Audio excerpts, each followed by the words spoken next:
Hey everybody, welcome to Around the Twist, episode 297. It is actually Thursday, June 6th, 2017. I got nap attacked yesterday, so I did not get a chance to record. I thought about recording last night and I was like, I can wait till tomorrow.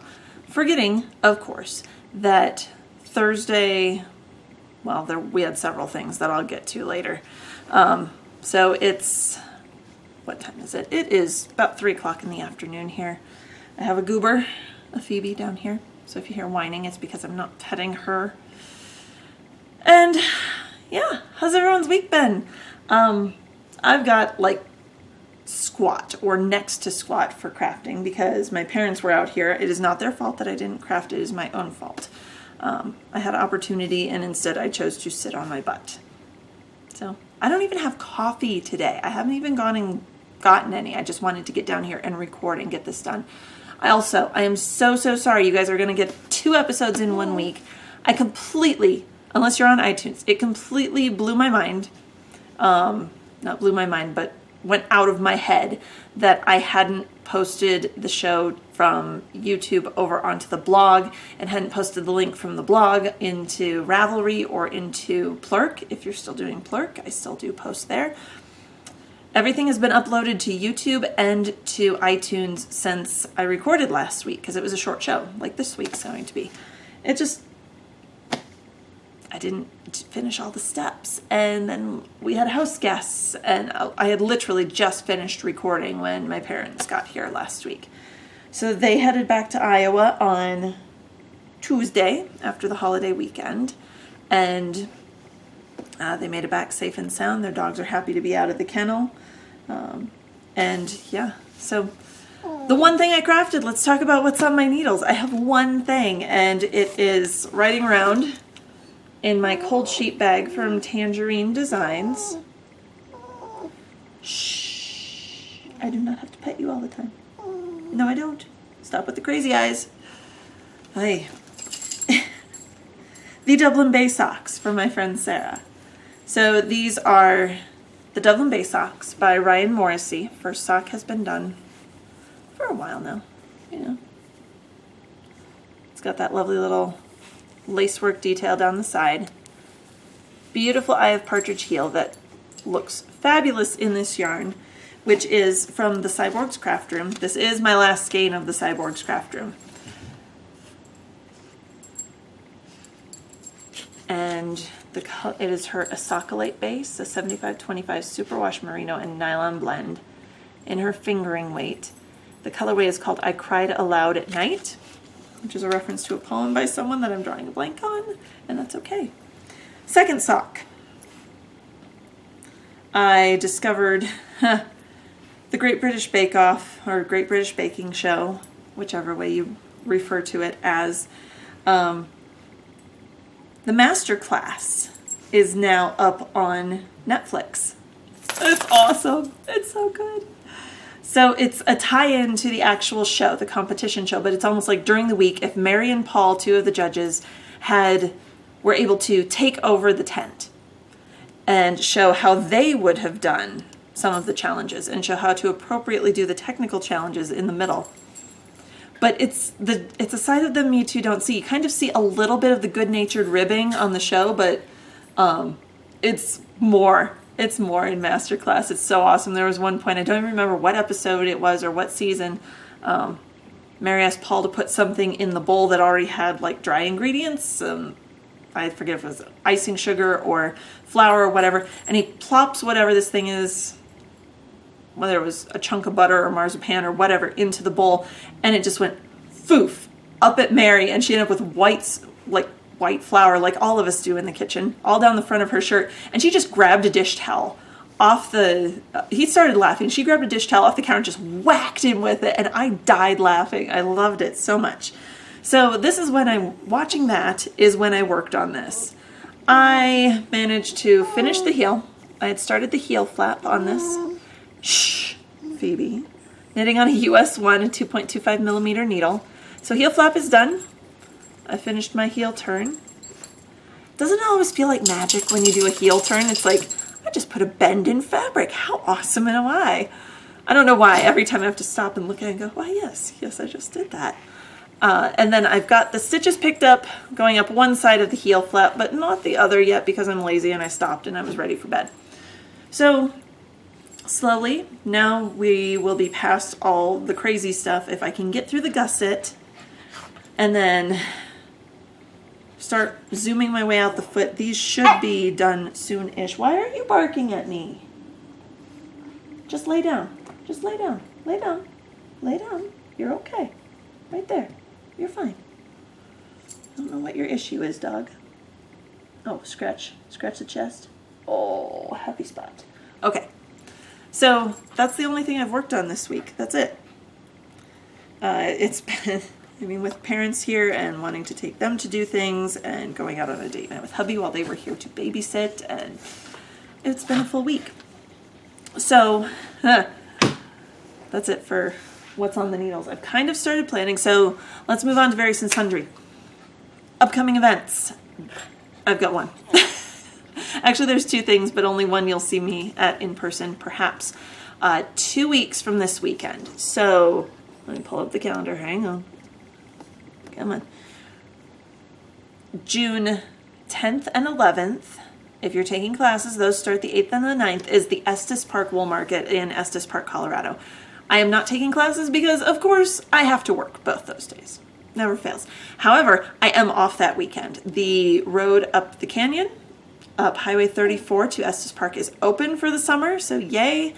And me and hubby and the twins will be there. Not sure if we're going to go Saturday or go Sunday. We're still kind of waffling about what day we're going to go. And yeah.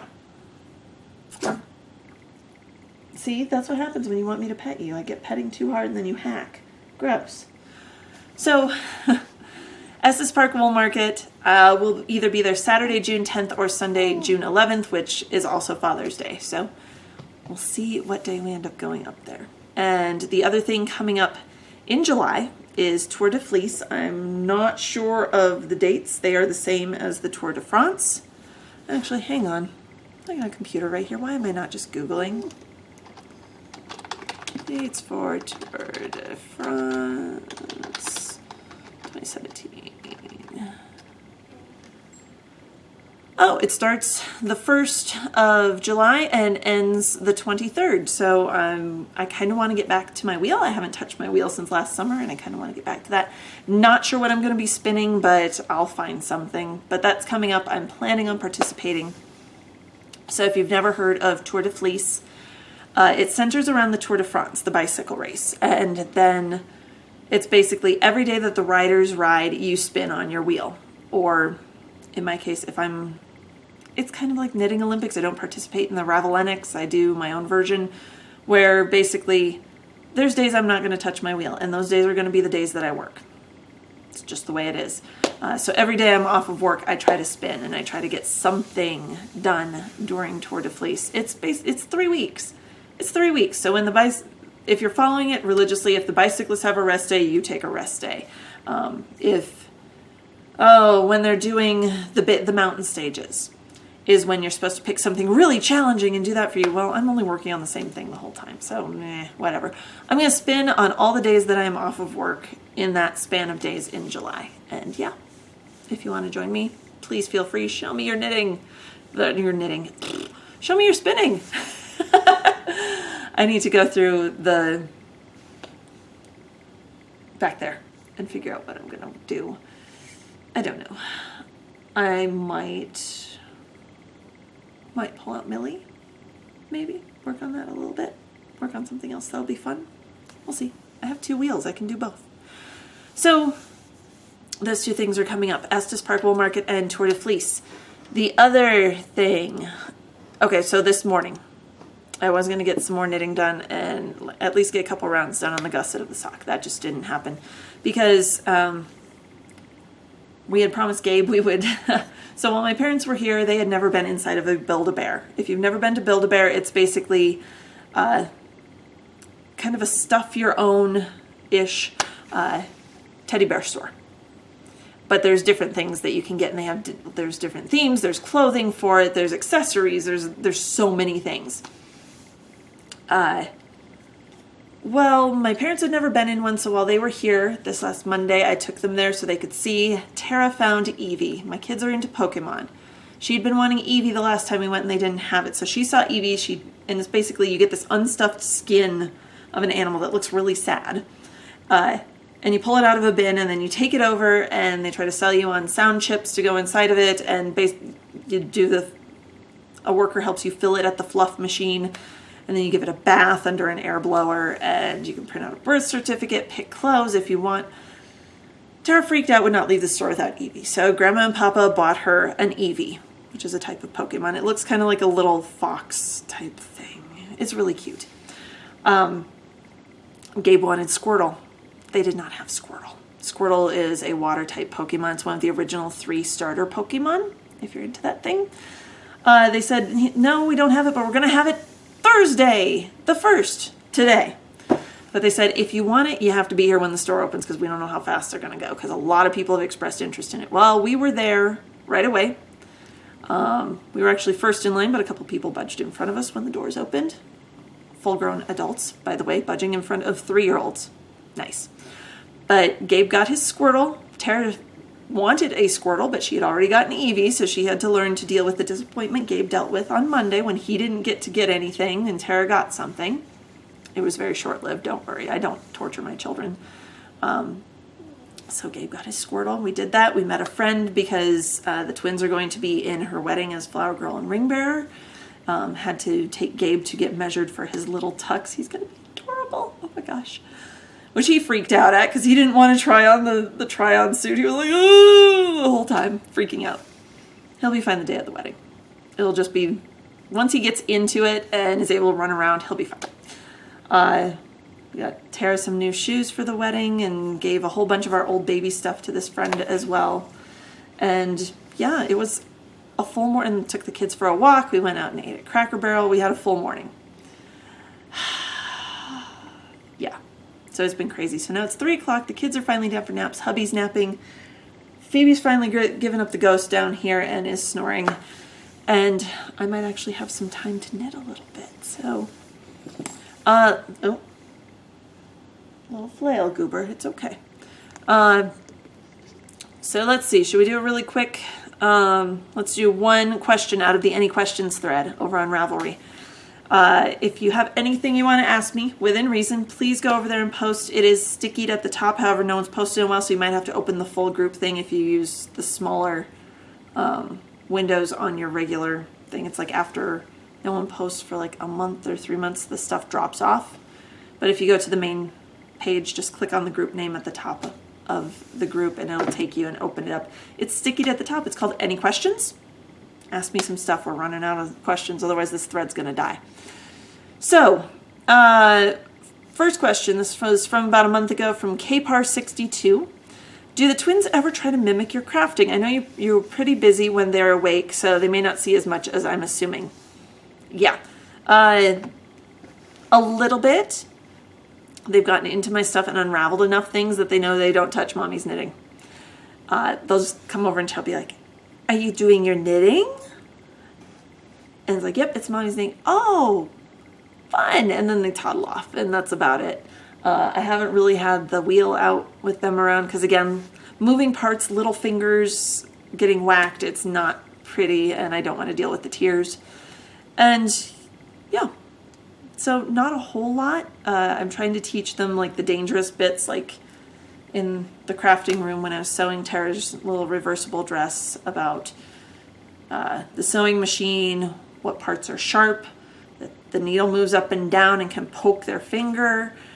I had the ironing board with the iron set up, so it's hot. I had them hold their hand near it so they could feel the heat, and that it was heavy too, so they didn't want to go on, like, they love to crawl under things, like make tunnels out of blankets. So anything that can be a tunnel they can crawl under, well, I don't want them crawling under the ironing board and tipping the whole thing over and getting whacked by a hot iron or even a cold iron, because that thing's heavy.